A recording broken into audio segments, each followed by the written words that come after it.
রুই মাছটাকে ধুয়ে বেছে লবণ হলুদ মাখিয়ে নিয়েছি। সিম বড়ি, এই যে সিম বড়ি আলু দিয়ে, আর ধনে জিরে ভেজে গুঁড়ো করে রেখেছি। আর এখানে আছে কাঁচা পাকা লঙ্কা, আদা, একটা টমেটো, এটা পেস্ট করে নেবো। মাছগুলো ভেজে নেবো, সব কিছু ভেজে নেবো। গরম করতে দিয়েছি তেল, তেল গরম হয়ে গেছে কড়াইয়ে। মাছগুলো ভেজে নেবো, বড়ি ভেজে নেবো, সিম আলু সব ভেজে নেবো।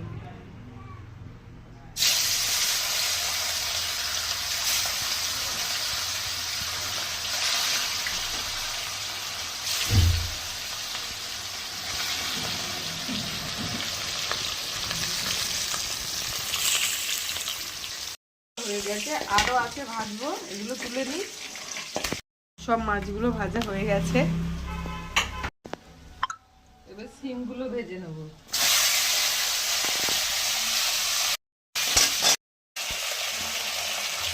একটু হলুদ দিলাম, সিমটা একটু ভালো করে ভেজে তুলে নেবো। তুলে নিলাম।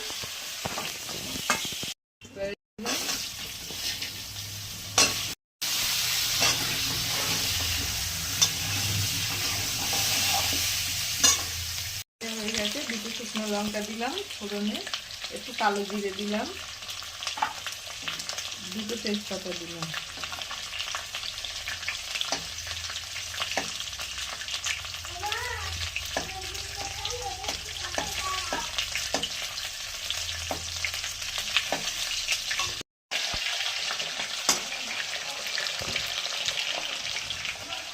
দিলাম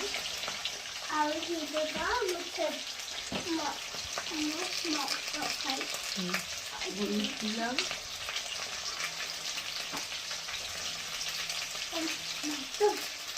চিনি দিলাম, কাঁচা পাকা লঙ্কা, একটা টমেটো পেস্ট দিয়ে দিলাম। এবার ভালো করে কষিয়ে নেব।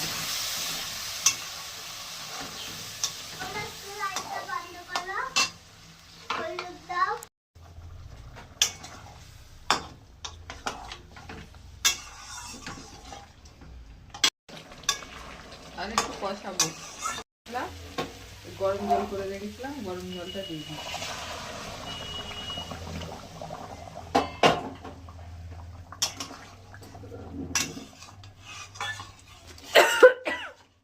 দিয়ে দিলাম, মাছগুলো পরে দেবো।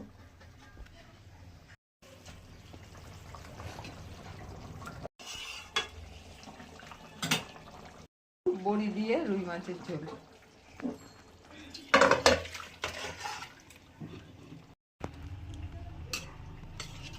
বাড়ির বানানো বড়ি এগুলো, একটু ঝোলে থাকলেই ফুলে বড় হয়ে যাবে। ঝোলটা ঢুকলেই বড় বড় হয়ে যাবে।